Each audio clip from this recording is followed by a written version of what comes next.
O desenvolvemento da minaría do estaño do wolframio nunha contorna natural converteu a historia da zona e aos seus habitantes, deixando unha profunda pegada na memoria colectiva. Moitos abandonaron temporal ou definitivamente as labores agrícolas para traballar como mineiros, e outros obtiveron beneficios indirectos da mina e dos seus traballadores coa explotación de cantinas e outros negocios, o aluguer de aloxamentos ou o contrabando de wolframio de forma clandestina.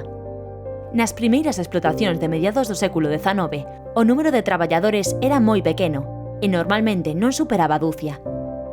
A comezos do século XX, coa consolidación da propiedade inglesa da explotación, ascendeu entre 100 e 200 traballadores.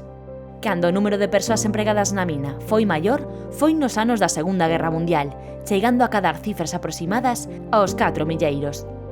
Os núcleos rurais carecían de capacidade de absorción dos traballadores, boa parte deles foráneos, que non podían aloxarse no espazo rural no que se asentaba a mina.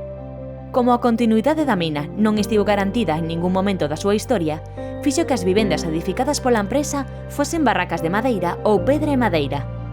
A solución a este problema quixo acharse no poboado mineiro de Fontao, erixido entre 1955 e 1958, nas inmediacións da explotación mineira. Así a todo, a súa inauguración viña a coincidir co solpor daquela explotación mineira e o peche da minaría en galerías.